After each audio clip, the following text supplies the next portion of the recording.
Next, sir, this is a national security presidential memorandum that seeks to impose maximum pressure on the government of the Islamic Republic of Iran. Many of these provisions are similar to actions that your administration took during your first administration. The basic idea here is to have every department and agency, or many departments and agencies in your government attempt to sanction and control Iranian activities, particularly relating to the Iranian nuclear program and the Iranian export of terrorism through support of various proxy groups abroad. And the intent here is to give you all of the possible tools to, I'd say, engage with the Iranian government to ensure that going forward they are less of a malign actor on the world stage. So this is one that I'm torn about. Everybody wants me to sign it. I'll do that. It's very tough on Iran. The Iran situation, hopefully, I'm going to sign it, but hopefully we're not going to have to use it very much. We will see whether or not we can arrange or work out a deal with Iran, and everybody can live together, and maybe that's possible, and maybe it's not possible. So I'm signing this, and I'm unhappy to do it, but I really have not so much choice because we have to be strong and firm, and I hope that it's not going to have to be used in any great measure at all. It'd be great if we could have a Middle East and maybe a world at total peace.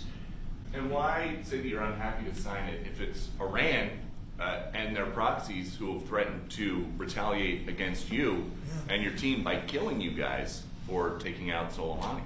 Well, they haven't done that, and that would be a terrible thing for them to do, not because of me. If they did that, they would be obliterated. That would be the end. I've left instructions. If they do it, they get obliterated. There won't be anything left. And they shouldn't be able to do it. And Biden should have said that, but he never did. I don't know why, lack of intelligence, perhaps. But he never said it. If that happens to a leader, or close to a leader, frankly, if you had other people involved also, you would call for total obliteration of a state that did it. That would include Iran.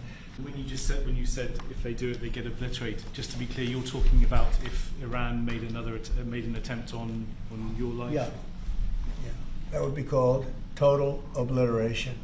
And the border is now closed, really closed.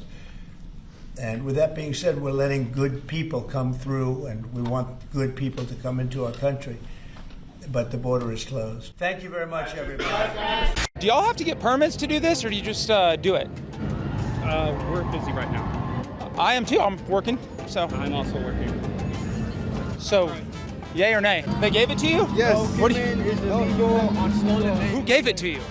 some random people over there. Do you agree with that? I mean, Yes, we do. yeah. Do you think the U.S. government has a priority to the legal citizens of their country before people that are here undocumented and illegally? The U.S. doesn't even care about the working class of the U.S. It doesn't care about the U.S. working class. It's a principal question. Like, It what does do you not. think? Would you say personally you identify, and I'll get out of your hair, but do you think you identify more with your Mexican cultural background or with American culture? Absolutely. I'm with more Mexican culture. Why do you think so many Latinos, especially Latino men, voted for Donald Trump in this election? Like over half of Latino men. I feel like, honestly, especially nowadays, a lot of them get a bit cocky because they get legal, but they do it through like ways that it's kind of like cheating. We could go to Japan and just walk in and live there, and they would be fine with that. Or I could go to Colombia and just live there. Do you think that? I'm serious. What do you think about that? That's a good question. You're right. Yeah.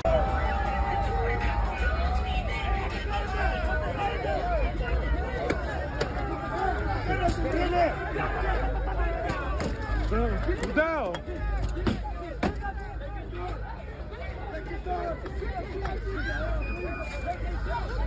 Yeah, get him the hell out of here, will you, please?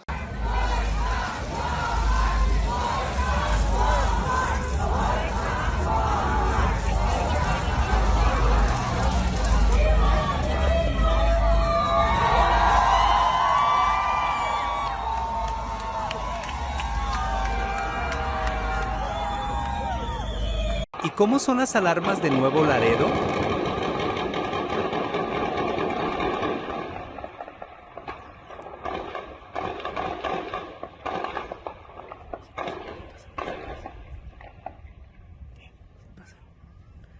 Sí, pasan por el aire, güey.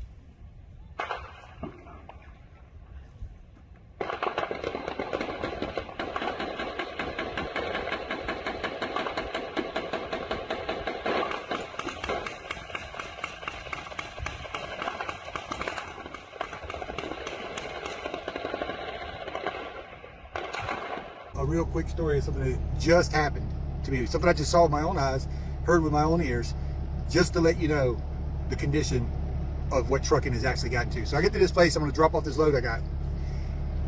I come around that building, right over there is a scale. There's a Cascadia with a dry van sitting on it. And the guy's like, as soon as I get this guy scaled out, you can come around.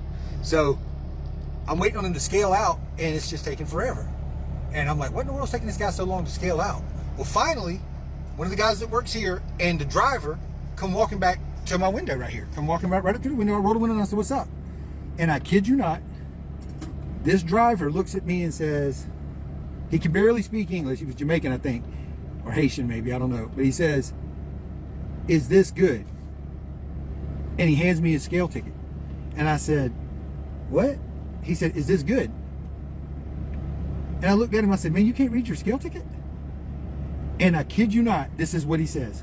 He says, oh, I don't remember school stuff. We have got guys out here running around in these trucks that don't know how to read a scale ticket. They can barely speak English. I looked at the guy that was helping him that worked here. I looked at him and I said, did you hear what he just said?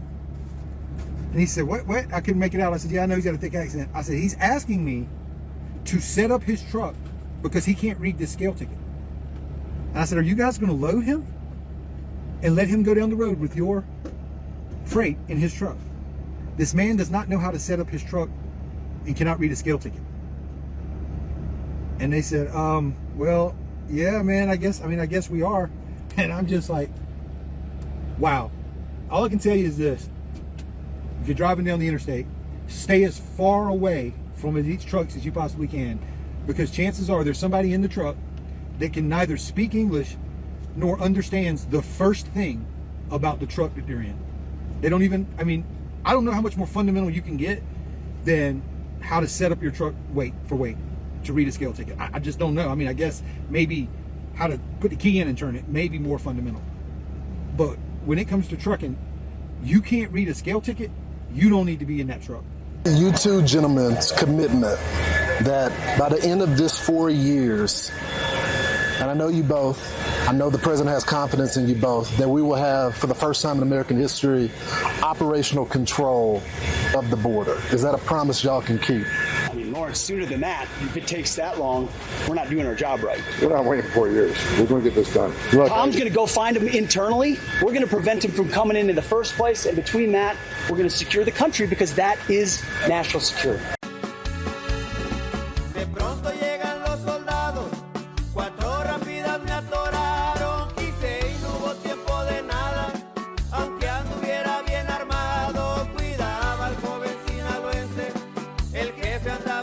And I can also confirm that today, the first flights from the United States to Guantanamo Bay with illegal migrants are underway. Yes!